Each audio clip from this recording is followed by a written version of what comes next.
خام صاحب یہ فرمائیے گا کہ سوال یہ پوچھا ہے انہوں نے کہ میوزک سننے کے بارے میں دین اسلام کیا کہتا ہے؟ آپ جب بہت اچھی طرح سن لیں تو پھر پوچھ لیں آگے، پہلے پوچھ کے کیا کریں گے؟ میرے بھائی، تمام فنون لطیفہ، وہ موسیقی ہو، شاعری ہو، تصویر کشی ہو، سب بالکل جائز، اللہ کی نعمتیں ہیں۔ اللہ تعالیٰ نے ان کو زینت کہا ہے اور ان کے بارے میں فرمایا ہے کہ ان میں سے ہر چیز میں نے پیدا ہی ایمان والوں کے لیے کی، تو اس لیے یہ بات تو ٹھیک نہیں ہے کہ یہ کوئی ناجائز چیز ہے۔ البتہ چونکہ ان چیزوں کا استعمال بہت غلط ہو جاتا ہے، شاعری کا بھی ہو جاتا ہے، ادب کا بھی ہو جاتا ہے، موسیقی کا بھی ہو جاتا ہے، تو یہ بتایا گیا ہے کہ ان کا استعمال اگر غلط ہو تو اس سے بچیں۔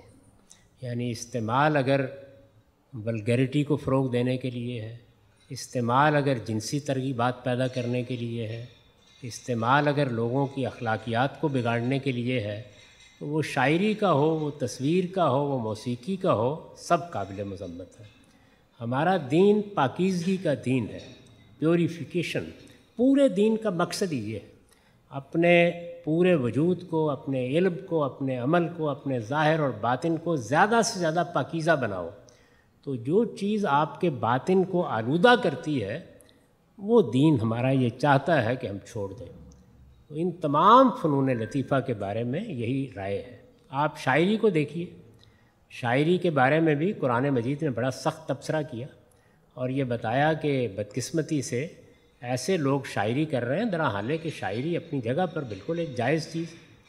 ایسے لوگ شاعری کر رہے ہیں کہ یتبعہم الغاوون، ان کے پیچھے اگر دیکھو کہ کون لوگ ان کی پیروی کرتے ہیں تو ان کا نہ کوئی دین نہ ایمان۔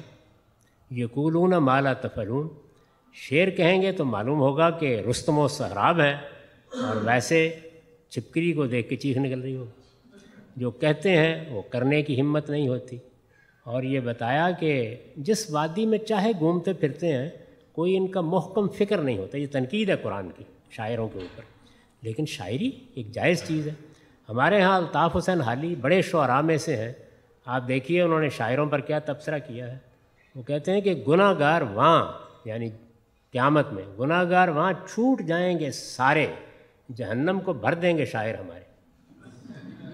کیوں کہا ہے؟ اس کی وجہ اس کا کانٹینٹ ہے، یعنی جس طرح کی جعفر زٹلی قسم کی شاعری اس وقت ہو رہی تھی اس پر تبصرہ ہے، ورنہ وہ خود شاعر ہے۔ خود اقبال نے اسی طرح شاعری پر بڑے سخت تبصرے کیے ہیں، یہاں تک کہ اسرار خودی میں حافظ پر جو تبصرہ تھا، بگزرز حافظ صحبہ گسار سے جو شعر شروع ہوتے تھے نکال دیے بعد میں، بڑا احتجاج ہوا تھا اس کے اوپر، سخت ترین تبصرہ تھا اس کے اندر۔ تو یہ کانٹینٹ پر تبصرہ ہے، وہ رسول اللہ نے بھی کیا، اور ہر صاحب علم یہ کہے گا کہ فنون لطیفہ میں چونکہ بڑی کشش ہے، آدمی اس کی طرف لپکتا ہے، یہ بہت سی چیزوں کا کیریئر بن جاتے ہیں، تو اس لیے غلط چیزوں کا کیریئر نہیں بننے دینا چاہیے ان کو۔ تو یہ ہے، تو آپ کو کانٹینٹ دیکھنا چاہیے، آپ کیا سنتے ہیں۔ باقی موسیقی بالکل جائز ہے، آپ چاہیں تو اس موضوع پر جتنی روایتیں ہیں، یہ موضوع قرآن میں تو ہے نہیں، حدیثوں میں ہے، اس پر میں نے کام کر دیا ہے، وہ شائع ہو چکا ہے، ذرا دیکھیے۔ اس میں خود رسول اللہ نے ایک موقع کے اوپر اپنا واقعہ بیان کیا ہے اور بتایا ہے کہ کون سی موسیقی جائز ہے اور کون سی ناجائز۔ 23 اعتراضات کی سیریز ہے، اس میں غانم صاحب نے بہت مفصل اس پہ گفتگو کی ہے، آپ اس کو سن بھی سکتے ہیں۔ آخر